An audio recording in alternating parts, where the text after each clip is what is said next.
Hi friends, welcome back to Maggie's kitchen. ఈరోజు మన కిచెన్లో మృదువైన బటర్ నాన్ రెసిపీని చూపించబోతున్నాను. ఇలా చేస్తే తందూరి లేకపోయినా చాలా సాఫ్ట్గా టేస్టీగా ఉంటాయి. ఇంట్లోనే సింపుల్గా తక్కువ టైంలోనే చేసేయచ్చు. అచ్చం బయట తిన్నట్లే చాలా బాగుంటాయి. మరి ఎలా చేసుకోవాలో చూద్దాం రండి. ఫస్ట్ ఇక్కడ ఒక మిక్సింగ్ బౌల్లోకి 2 కప్పుల దాకా మైదా పిండిని తీసుకోండి.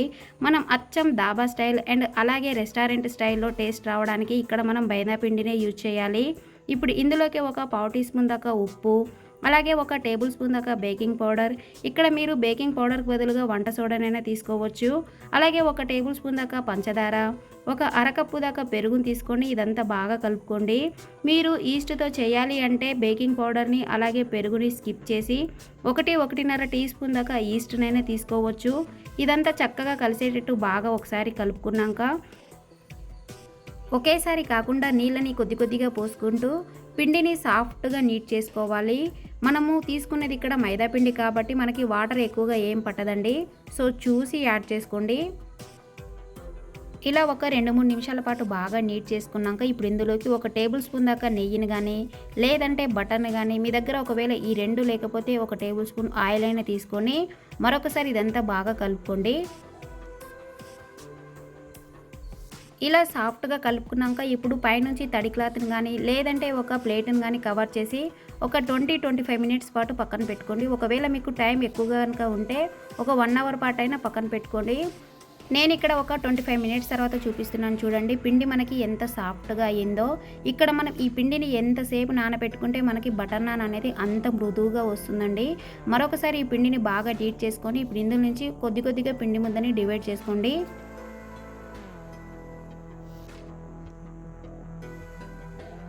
ఇప్పుడు ఈ బటర్ నాన్ని కాల్చడం కోసం ఇలా ఏదైనా ఒక ఐరన్ తావ తీసుకొని స్టవ్ మీద పెట్టుకోండి.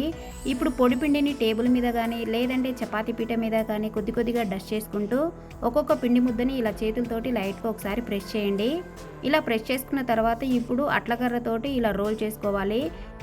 ఇలా రోల్ చేసుకునేటప్పుడు రౌండ్ షేప్లో కాకుండా కొంచెం ఓవెల్ షేప్లో వచ్చేటట్టు రోల్ చేసుకోవాలి. మీకు ఒకవేళ వీలుంటే ఇలా చేతులతోటైనా అటు ఇటు తిప్పుకుంటైనా రోల్ చేసుకోవచ్చు. చూడండి, ఇలా చేతులతోటి కొంచెం మీరు ఓవెల్ షేప్లో వచ్చేటట్టు అడ్జస్ట్ చేసుకోండి. ఇలా చేసుకున్నాక ఇప్పుడు పైనుంచి కొద్దిగా కొత్తిమీరని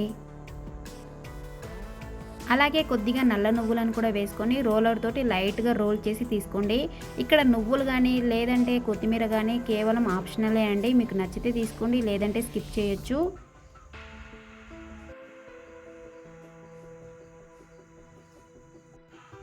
ఇలా ఓవెల్ షేప్లో రోల్ చేసుకున్నాక ఇప్పుడు ఈ చపాతీని మరొక వైపు టర్న్ చేసుకోండి.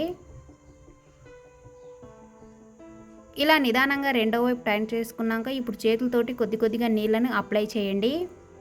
ఇలా నీళ్ళని అప్లై చేయడం వల్ల నాన్ అనేది తవ్వాకి స్టిక్ అవుతుందండి, లేదంటే రెండో వైపు కాల్చుకునేటప్పుడు జారిపోతుంది.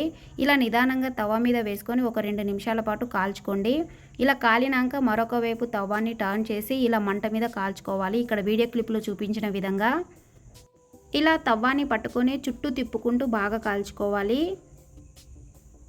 ఇలా 2 వైపులా బాగా కాల్చుకున్నాక ఇలా ఏదైనా చిమ్మడితో కానీ లేదంటే అట్లకర్రతో కానీ తీసుకుంటే మనకి ఈజీగానే వచ్చేస్తుందండి. చూడండి, అచ్చం తందూరిలో చేసినట్టుగా ఎంత పర్ఫెక్ట్గా వచ్చిందో. ఇప్పుడు వేడివేడిగా ఉన్నప్పుడే నెయ్యిని కానీ బటర్ని కానీ అప్లై చేయండి. చూసారు కదండి, అచ్చం తందూరి స్టైల్లో లాగా ఎంత పర్ఫెక్ట్గా బటర్ నాన్ని ఇంట్లోనే ఈజీగా ఎలా ప్రిపేర్ చేసుకోవాలో. దీనిని నాన్ వెజ్ కాంబినేషన్లో కానీ లేదంటే ఇలా పన్నీర్ మసాలాతో సర్వ్ చేసుకున్నా చాలా బాగుంటుంది. మీరు కూడా తప్పకుండా ఓసారి వీకెండ్స్లో ఇలా ట్రై చేసి చూడండి. ట్రై చేశాక మీకు ఎలా కుదిరిందో మీ ఫీడ్బ్యాక్ని నాతో షేర్ చేసుకోవడం అస్సలు మర్చిపోవద్దు. వీడియో నచ్చితే ప్లీజ్ లైక్ చేయండి, మీ ఫ్రెండ్స్కి రిలేటివ్స్కి షేర్ చేయండి. మరిన్ని రెసిపీస్ కోసం మన ఛానల్ని సబ్స్క్రైబ్ చేసుకోండి. Thank you for